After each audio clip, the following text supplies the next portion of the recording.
لوگ کہتے ہیں نا ترقی چاہیے، کامیابی چاہیے، برائٹ فیوچر چاہیے. خدا کی قسم جس کے ماں باپ اس سے راضی ہیں نا، جس کے ساتھ ماں باپ کی دعائیں ہیں، اس کو پھر ترقی سے کوئی نہیں روک سکتا. اس کے بیڑے پار ہی ہونے ہیں. اور ساری دنیا واہ واہ کر رہی، ماں باپ پریشان ہے، وہ برباد ہی ہونا ہے. ماں باپ کو تنگ نہ کرو، بالخصوص ماں کی قدر کرو. ماں کا کوئی نیبل بدل نہیں ہے. اور یہ دعا دے دے تو بندہ کدھر پہنچ جاتا ہے. اچھا پھر آج کل ایک اور ٹرینڈ چلا ہے، کسی بھی طرح کا زندگی میں مقام بڑھ گیا نا، مشہور ہو گیا، اب وہ ماں باپ پر بھی روب جما رہا ہوتا ہے. پتہ نہیں میں کتنا بڑا آدمی ہو گیا ہوں، اب میں آپ کی خدمت کہاں سے کروں گا بھائی، ٹائم ہی کہاں ہے میرے پاس. ان کو کبھی یہ روب مت جمانا. ارے آج اگر کچھ بن بھی گئے ہو نا، یہ انہی کی دعائیں تھیں، اور ان کو کہہ رہے ہو بڑا آدمی ہو گیا ہو. حضرت موسیٰ کلیم اللہ علی نبینا علیہ الصلوۃ والسلام، کتنا بڑا مرتبہ ہے. اور آپ نے ایک بار اللہ کریم کی بارگاہ میں عرض کیا، مولا مجھے جنت میں اپنا پڑوسی دیکھنا ہے.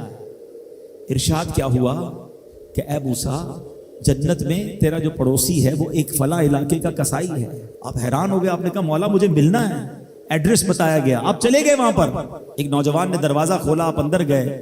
گھر میں گئے تو دو بوڑھے ماں باپ، بوڑھی شخصیات تھی. انہوں نے حضرت موسیٰ کو دیکھا، آپ کی رسالت کی گواہی دی، اور دونوں دنیا سے چلے گئے. وہ نوجوان کسی کام سے گیا، جب واپس آیا اپنے دونوں والدین کو دیکھا کہ دونوں کا انتقال ہو گیا ہے. تو کہا ہو نہ ہو آپ حضرت موسیٰ علیہ السلام ہیں. حضرت موسیٰ نے کہا میں نے تو نہیں بتایا کہ میں کون ہوں، تمہیں کیسے پتا چلا؟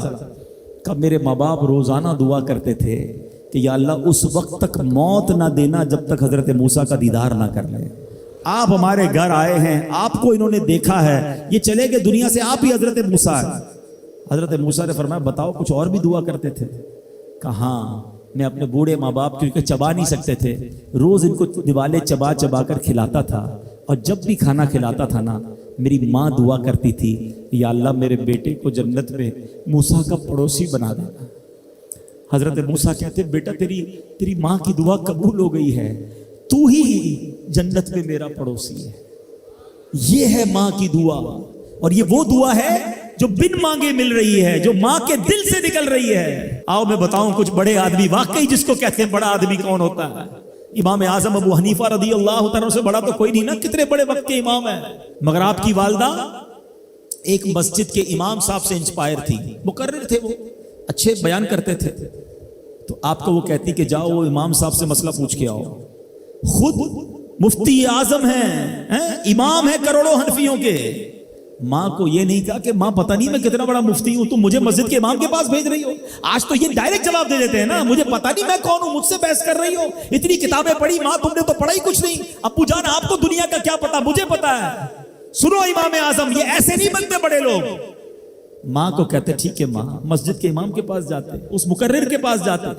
وہ کہتا حضور آپ مجھ سے مسئلہ پوچھنے آئے، آپ دنیا کو مسئلے بتاتے ہیں. کہ کیا کروں، ماں نے بھیجا ہے. کہ حضور جو آپ بتا رہے ہیں مجھے آپ ہی مسئلے کا جواب بتا دیں، وہی میری طرف سے ماں کو بھی بتا دیں. ایک بار ماں نے کہا کہ میں خود جا کر پوچھوں گی، پھر بھی امام اعظم نے منع نہیں کیا. اچھا کئی میل کا سفر تھا. امام ابو یوسف کہتے ہیں ہم نے خود دیکھا کوفہ کی گلیوں میں کہ امام اعظم اس خچر یا اس سواری کے لگام تھامے ہوئے ہیں، ماں اس پر سوار ہے اور وہ بازار میں اسے لے کے جا رہے ہیں. ماں کو یہ نہیں کہا کہ ماں تم مجھے تکلیف دے رہی ہو، وہ میرا شاگردوں کا بھی شاگرد ہے، اس کو کیا پتا جو مجھے پتا ہے. اللہ اکبر. ماں جاتی ہیں، مسئلہ پوچھتی ہیں، واپس آتی ہیں. امام اعظم ماں کو کچھ نہیں کہتے. یہ ہوتا ہے ماں کی فرما برداری. آج دیکھو دنیا ان کے گن گا رہی ہے. سیدنا بایزید بستامی رضی اللہ تعالیٰ عنہ کتنا بڑا نام ہے، اولیاء کے سردار ہیں. دیکھو ماں کی خدمت کیسی کرتے تھے. آپ کی والدہ نے سردیوں کی رات تھی، سخت سردی کی رات، آپ سے پانی مانگا. حضرت بایزید بستامی ماں کے پاس پیالہ لے کر گئے تو ماں سو گئی تھی. ماں کے سرہانے پیالہ لے کر کھڑے رہے، رات بھر کھڑے رہے سخت سردی میں. پانی تھوڑا سا آپ کی انگلیوں پر گرا تو وہ پانی برف بن چکا تھا. ماں کی آنکھ کھلی، دیکھا بایزید بستامی بستر کے کنارے کھڑے ہیں. کہ بیٹا کیوں کھڑے ہو؟ کہ ماں آپ نے رات پانی مانگا تھا نا، اس لیے کھڑا رہا کہ نہ جانے کب آنکھ کھل جائے. اب جب پانی دینے کے لیے پیالہ الگ کیا نا تو وہ برف چمڑی سے چپک چکی تھی، تو جب وہ برف الگ ہوئی نا ہاتھ سے خون نکلنے لگا. حضرت بایزید بستامی رحمت اللہ تعالی کی ماں نے جب یہ دیکھا نا کہ بیٹا ساری رات کھڑا رہا اور اب اس کا ہاتھ بھی لہو لہان ہو گیا. حضرت بایزید بستامی کی ماں نے پتہ اس رات کیا دعا دی کہتی یا اللہ میں اس سے راضی ہوں، تو بھی اس سے راضی ہو جا۔ دیکھو کیا مقام ملا، اولیاء کرام کے سردار بن گئے۔ یہ وہ دعائیں ہیں جو دل سے نکلتی ہیں۔ ماں باپ کی خدمت ایسی کرو، اب کہو نا ان کے دل سے دعا نکلے۔ جب وہ دعا نکلے گی نا، پھر وہ کام بننے آپ سوچ نہیں سکتے۔